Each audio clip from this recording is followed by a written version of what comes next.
There was once a poor miller who had a beautiful daughter, and one day, having to go to speak with the king, he said, in order to make himself seem important, that he had a daughter who could spin straw into gold.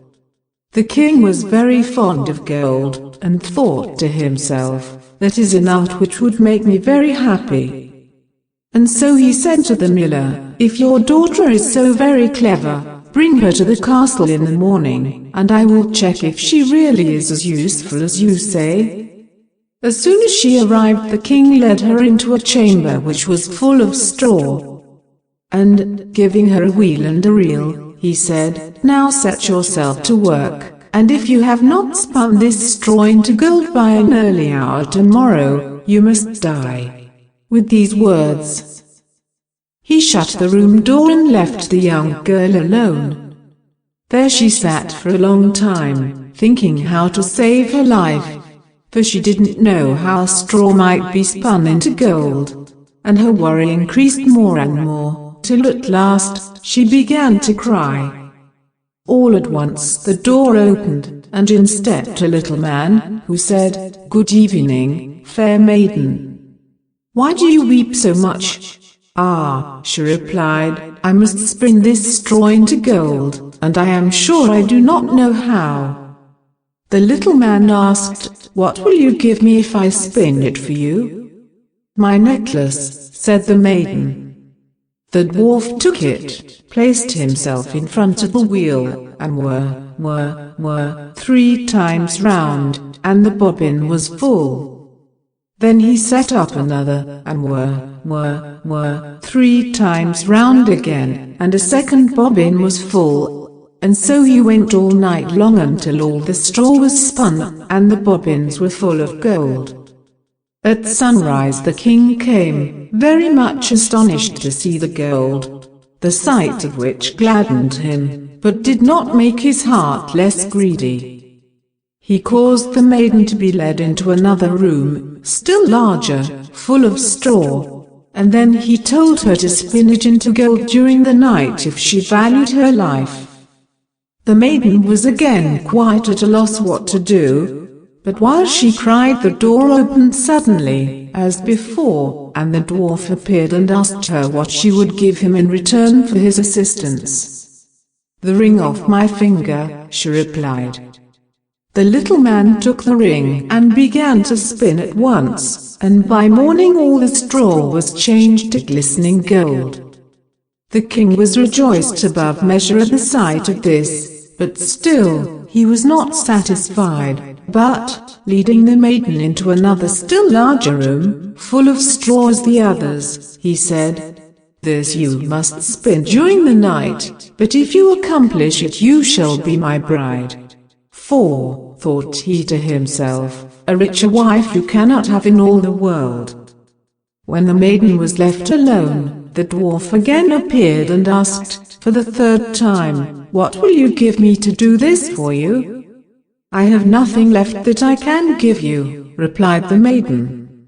"Then promise me your firstborn child if you become queen," said he. The miller's daughter thought, "Who can tell if that will ever happen?"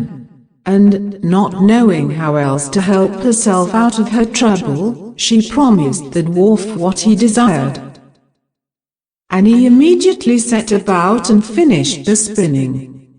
When morning came, and the king found all he had wished for done, he celebrated his wedding, and the miller's fair daughter became queen.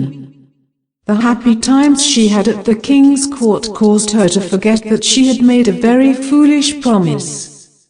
Even the king turned out to be not quite the mean person he had appeared to be at first, and they both fell in love with each other.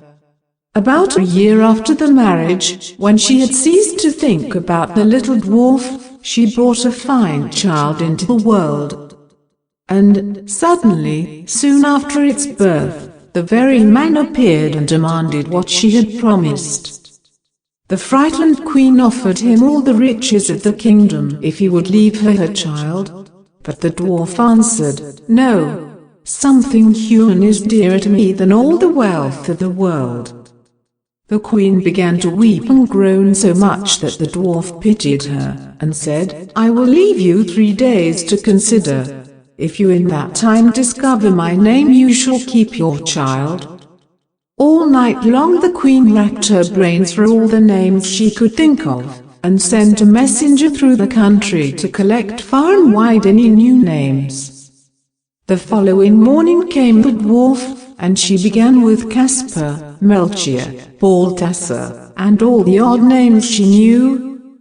But at each, the little man exclaimed, "That is not my name."